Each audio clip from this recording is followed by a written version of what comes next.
Hello' বন্ধুসকল, স্বাগতম জনাইছোঁ মই নতুন ভিডিঅ'লৈ। বৰ্তমান বহুত দিন মই ভিডিঅ' বনাব পৰা নাই, কাৰণ যিহেতু গাঁৱত ওচৰতে বানপানী হৈছে। বানপানী হোৱাৰ লগতে আৰু বৰষুণো পৰি আছে, বৰষুণৰ ক্ষেত্ৰতো ক'তো ওলাব যাব কৰিব পৰা নাই। আৰু লগতে কি বানপানী হোৱাৰ কাৰণে চব 4-5খন গাঁও পানী তলত সোমাইছে। মাজতে মই ভিডিঅ' আপলোড কৰিছোঁ, পাইছে। আৰু বৰষুণো পৰি আছে যিহেতু। আৰু এতিয়া বৰ্তমান পথাৰত আহিছোঁ। আজি পথাৰৰ ছিজনটো গম পাইছে, ৰাতিও ধাৰাসাৰ বৰষুণ দিছিলে। আৰু এতিয়া খেতিৰ সময়, যিহেতু চবতে খেতি কৰিব, তো তাৰ বাবে কঠীয়া-চঠীয়া পেলাবৰ কাৰণে মানুহে যা-যোগাৰ কৰি আছে। আৰু এতিয়া দেখক, আপোনালোক সকলোখিনি দেখাব চেষ্টা কৰি লৈ গৈ থাকিম বাৰু।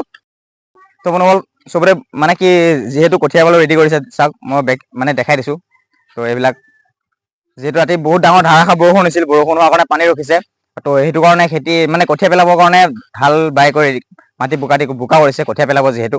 আৰু আগলৈ লৈ গৈ থাকিম, আপোনাৰ পথাৰখন দেখাম, মুকলি পথাৰ। যিহেতু আমাৰ ঘৰতো ধান খেতি কৰে, তো তাৰ বাবে কঠীয়া-চঠীয়া পেলোৱা কৰা হৈছে।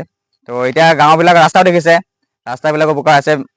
অন্যতো ব্লগ বনাব যাব পৰা সময় পোৱাই নাই, সেইটো কাৰণে ভাবিছোঁ সৰুকৈ মিনি ব্লগ এটাই বনাওঁ। তো আহিছোঁ বন্ধুসকল, আমি নতুনকৈ চেনেল এটা খুলিছোঁ। আমি 4-5জন এনেকৈ ভাইটি আৰু আমি মিলি গৈ নতুনকৈ ফানী ভিডিঅ' বনাবৰ কাৰণে। মই লিংকটো দি দিম ডিছক্ৰিপশ্যনত, পাছত ভিডিঅ' যেতিয়া আপলোড কৰিম। আৰু ভিডিঅ' শ্বুটিং বনাই আছোঁ, ভিডিঅ'টো হোৱা নাই সম্পূৰ্ণ। যেতিয়া হ'ব ভিডিঅ'টো দি দিম, চাব। আশা কৰিলোঁ মোক যেনেকৈ ছাপোৰ্ট কৰি গৈ আছে, তেনেকৈ আমাৰ সেইটো চেনেল আগুৱাই যাব যোৱাত সহায় কৰিব, ছাপোৰ্ট কৰিব।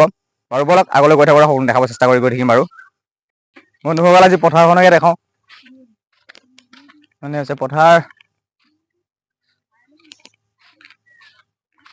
গৰু পানী বৰষুণ পোৱাৰ কাৰণে গৰু ছাগলীটো এৰাল দিবলৈ অসুবিধা হয়।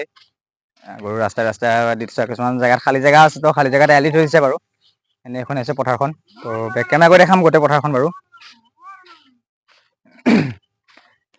পথাৰৰ পৰিৱেশ এতিয়া বৰ্তমান পথাৰখন খালী হৈ আছে, আৰু কেইদিনমানৰ পাছত দেখিব গোটেই পথাৰ সেউজীয়া হৈ থাকিব, ধানেৰে ভৰি থাকিব।